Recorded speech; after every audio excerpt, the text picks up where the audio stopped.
हैं कि हे प्रभु मैं आपको कभी भूलूं नहीं, क्योंकि हमें डर यही लगता है कि संसार में हम इतने उलझ जाते हैं, कभी कभी भगवान को याद करना रह जाता है, भूल जाता है।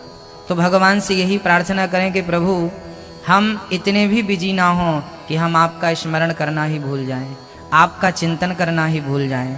हाँ, हमें काम तो दीजिएगा, हमें व्यस्त तो रखिएगा, पर अपनी सेवा में व्यस्त रखिएगा, अपने से दूर मत करिएगा।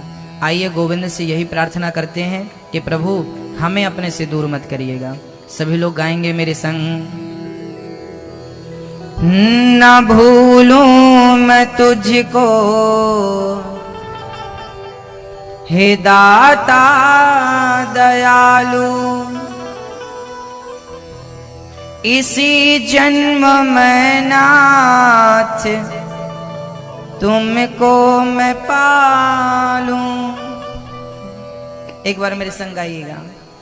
न भूलूं मैं तुझको हे दाता दयालु, तब यह मानव का देह सफल हो जाएगा। आइए प्रेम से के लिए जोरदार तालियां बजाएं आप इनके लिए। ये हमारी गीता मैया जी हैं। मैया ये कथा वहां पर ही फिक्स हुई थी, लगभग 1 साल पहले ही इस कथा की बात हो चुकी थी। 1 साल पहले ही मैया जी ने ये डेट फाइनल की थी कि कार्तिक के पावन महीने में हमें कथा श्रवण करने को मिले। वही कथा आज आप श्रवण कर पा रहे हैं। मैया जी की बड़ी इच्छा थी कि कथा हो, बड़ा प्रेम है। दूर दूर 300 किलोमीटर दूर भी मैया को जाना पड़ा तो कथा सुनने मैया जी गईं। जहाँ जहाँ कथाएं होती रहीं वो टीवी और यूट्यूब के माध्यम से सुनती रहीं। सच्ची भक्ति थी, मन में सच्चा विश्वास था कि भगवान हमारे घर जरूर आएंगे। ये एक सपना है, आप इस सपने को केवल देख सकते हैं, पूरा आप नहीं कर सकते। पूरा तो तभी होगा जब गोविंद की कृपा होगी। हमें भागवत करानी है, ये बात हम मन मंदिर में ला सकते हैं, पर उसे सफल बनाना गोविंद के हाथ में है। कहते हैं भगवान की भक्ति भी वही कर सकते हैं जिन पर भगवान की कृपा हो। जिनको वो भक्ति का वरदान देंगे वो भक्ति कर पाएंगे, नहीं देंगे तो नहीं कर पाएंगे। भक्ति भी हमारे करने से नहीं होती। आप बैठेंगे भी माला लेके तो मन नहीं लगेगा, नींद आने लगेगी, 1000 काम याद आ जाएंगे। इसका अर्थ क्या है कि भगवान खुद नहीं चाहते कि तुम भगवान का नाम लो। वो इसलिए नहीं चाहते क्योंकि आपके अंदर पाप ज्यादा है, आप अभी योग्य नहीं हैं। जब योग्य बन जाएंगे तो भगवान अपने हृदय से आपको लगा लेंगे। हाँ, मैंने कई बार कथाओं में कहा है कि जब इलेक्शन होता है ना, चुनाव आता है ना, तो पार्टियां अरे गहरे नत्थु खैर को टिकट नहीं देती है ना। पावरफुल आदमी को टिकट देती हैं और नेताजी तो बड़े पापड़ बेलते हैं तो टिकट मिलती है। जैसे पार्टियां सबको टिकट नहीं देती, ऐसे हमारे कन्हैया भी कथा कराने की टिकट सबको नहीं देता। जिस पर विशेष कृपा होती है, जो योग्य होता है, उसी को ये टिकट मिलती है। तो फतेहपुरा में हमारे गीता मैया को ये टिकट मिली है भागवत जी की। सुंदर तालियों से मैया जी का स्वागत करें।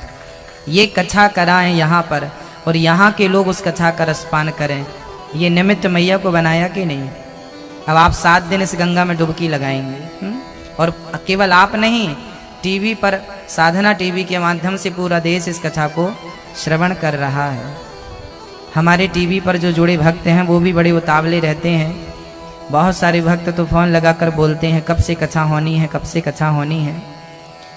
बड़ा प्रेम है उनका भी, उनकी भी बड़ी इच्छाएं हैं कि हम सामने बैठ के ना सही पर टीवी पे तो कथा सुनते रहें। तो वो टीवी पे सुन रहे हैं, जो टीवी पे कथा सुन रहे हैं उनको भी जय श्री कृष्णा, राधे राधे।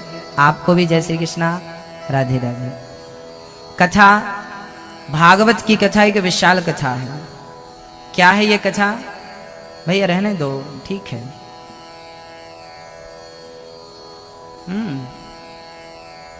अभी रहने दो। भागवत के विशाल ग्रंथ है, 18,000 श्लोक हैं भागवत में, 335 अध्याय हैं और 12 स्कंध हैं। भागवत किसने सुनाई थी सबसे पहले, क्यों सुनाई थी, आपको जानकारी होगी? नहीं होगी तो यहां से दी जाएगी। सबसे पहले भागवत भगवान नारायण ने ब्रह्मा जी को सुनाई थी। पहले भागवत जी के मात्र 4 श्लोक हुआ करते थे। अहमेवासमेवाग्रे नान्यद यद सद सत्परम पश्चादहं यदेतच्च यो वशिष्येत सोऽस्म्यहम् हृतीर्थं यत् प्रतीयेत न प्रतीयेत चात्मनि तद्विद्यादात्मनो माया यथा भासो यथा तमः। भागवत जी के पहले 4 श्लोक भगवान नारायण ने ब्रह्मा जी को सुनाए थे। वही भागवत ब्रह्मा जी ने अपने पुत्र देवर्षि नारद जी को ये कथा सुनाई। वही कथा नारद जी ने वेद व्यास जी को सुनाई।